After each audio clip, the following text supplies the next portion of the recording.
Welcome back to the Wandering Star Farmhouse. My name is Jeanette. Thanks for stopping by today.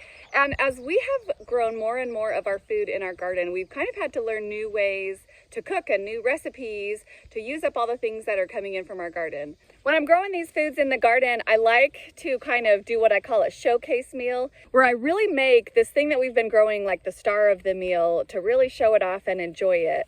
My husband and I were talking the other day about green beans and how when we were growing up, green beans was just something that was like on the side of your plate. And it had some butter and some salt, and they were steamed or boiled or whatever. And they were just a little side dish that went along with other things. And so we have wanted to do more than that with our green beans since we've been growing green beans out our ears. And this year I came across another recipe for Southern style green beans. I've made a couple of variations with it, but basically you're going to start out with chopping an onion and putting it in a hot pan with some fat.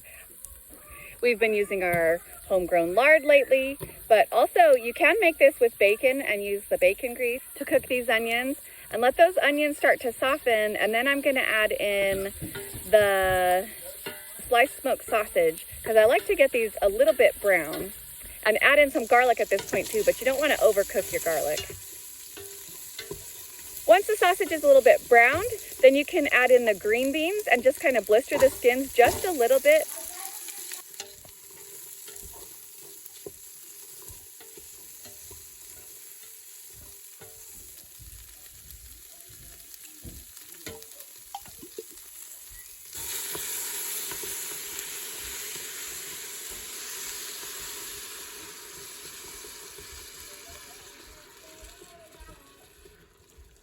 Then you add the potatoes and a cup of chicken broth.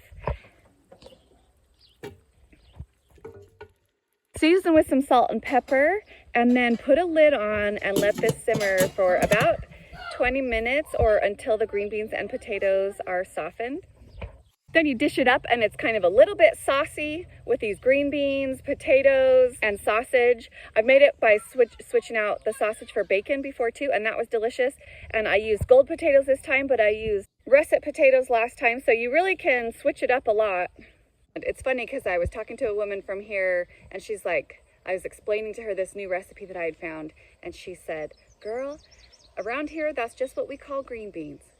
And it's true, but if you didn't grow up eating that, then you are unaware of it. So I'm happy that I came across this recipe. It's delicious, and my whole family loves it. And this is the type of thing with like the potatoes and stuff, it really fills you up. And this is something that I'll serve for my family for a main dish, not just like a side dish. Our cucumbers are something else that's coming in really strong right now, and I have been pickling and making a lot of homemade pickles and refrigerator pickles, but I wanted to share with you this hack if you were unaware of it.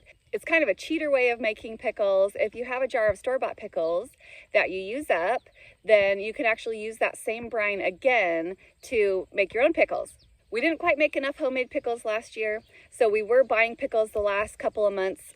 So we used up the last of this jar of pickles, making these semi-homemade Chick-fil-A sandwiches.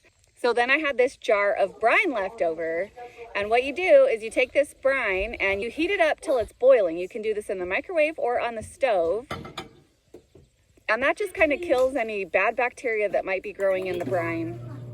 And then you use that same brine to pickle new cucumbers. So I'm just chopping up these pickles and packing them in there, and you want to make sure the pickles are mostly covered up. If they're not quite covered up enough, you can make some homemade brine to add to it. This is where I left it for today, and then put it in the fridge for a couple weeks, and voila, brand new pickles.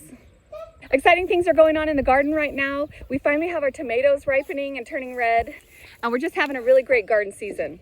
If you want this recipe for the Southern style green beans, I'll put a link in the description to my blog so you can get a printable copy of the recipe. I have a recipe I shared a couple years ago I can put up here for these kind of creamed green beans with bacon. Thanks so much for stopping by the farmhouse.